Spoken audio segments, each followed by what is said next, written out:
இன்றைய ராசிபலன் 2025ஆம் வருடம் ஆகஸ்ட் மாதம் 28ஆம் தேதி விசுவா வசு வருடம் ஆவணி மாதம் 12ஆம் நாள் வியாழக்கிழமை. யாரை வழிபடலாம்? கருடாழ்வாரை வழிபட காரிய சித்தம் உண்டாகும். மேஷ ராசி நேயர்களே, மனதளவில் இருந்த தயக்கங்கள் குறையும். புதிய நபர்களின் அறிமுகம் ஏற்படும். இழுபறியாக இருந்த வேலை முடியும். மனதளவில் புதிய உற்சாகம் பிறக்கும். ரிஷப ராசி நேயர்களே, குடும்பத்தின் தேவைகளை நிறைவேற்றுவீர்கள். எதிராக செயல்பட்டவர்கள் விலகி செல்வார்கள். மனதை உறுத்திய சில கவலைகள் மறையும். ஆரோக்கிய பிரச்சனைகள் கட்டுப்பாட்டுக்குள் வரும். மிதுன ராசி நேயர்களே, உறவினர்கள் பற்றிய புரிதல்கள் ஏற்படும். சிந்தனை போக்கில் கவனம் வேண்டும். விளையாட்டுகளில் ஆலோசனை பெற்று முடிவெடுக்கவும். கலை சார்ந்த துறைகளில் ஆர்வம் ஏற்படும். கடக ராசி நேயர்களே, திடீர் செலவுகளால் சேமிப்புகள் குறையும். பெரியோர்களிடத்தில் அனுசாரித்து நடந்து கொள்ளவும். வாகனம் மாற்ற விஷயங்களில் ஆலோசனை பெற்று முடிவு எடுக்கவும். சிம்ம ராசி நேயர்களே, மனதளவில் புதுவிதமான தன்னம்பிக்கை பிறக்கும். குடும்ப உறுப்பினர்களின் எண்ணங்களை அறிந்து செயல்படுவீர்கள். சுபகாரிய தொடர்பான முயற்சிகளில் இருந்து வந்த தடைகள் குறையும்.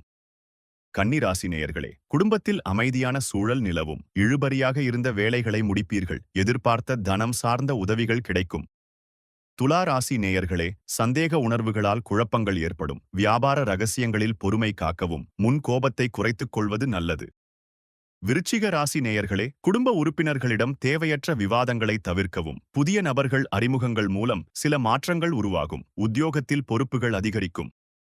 தனுசு ராசி நேயர்களே, வழக்கமான செயல்பாடுகளில் ஆதாயம் உண்டாகும். இழுபறியாக இருந்த முயற்சி நிறைவேறும். நண்பர்களிடம் எதிர்பார்த்த உதவிகள் கிடைக்கும். மனதளவில் புத்துணர்ச்சி உண்டாகும். மகர ராசி நேயர்களே, மருமகன் வழியில் அனுசரித்து செல்லவும். எதிர்பாராத சில செலவுகள் மூலம் சேமிப்புகள் குறையும். சமூக வலைத்தள கருத்துக்களில் கவனத்துடன் இருக்கவும். கும்பராசி நேயர்களே, கணவன் மனைவிக்கிடையே புரிதல் ஏற்படும். நண்பர்களால் ஆதாயம் அடைவீர்கள். வெளிவட்டத்தில் புதிய அனுபவங்கள் கிடைக்கும். பாகப்பிரிவினைகளில் எதிர்பார்ப்புகள் நிறைவேறும். மீன ராசி நேயர்களே, எதிலும் அவசரமின்றி சிந்தித்து செயல்படவும். உடன் பிறந்தவர்கள் வழியில் அனுசரித்து செல்லவும். வெளியூர் பயணங்களால் நன்மைகள் உண்டாகும். தினந்தோறும் ராசி பலனை தெரிந்து கொள்ள நித்ரா தமிழ் காலண்டர் சேனலை சப்ஸ்கிரைப் செய்யுங்கள்.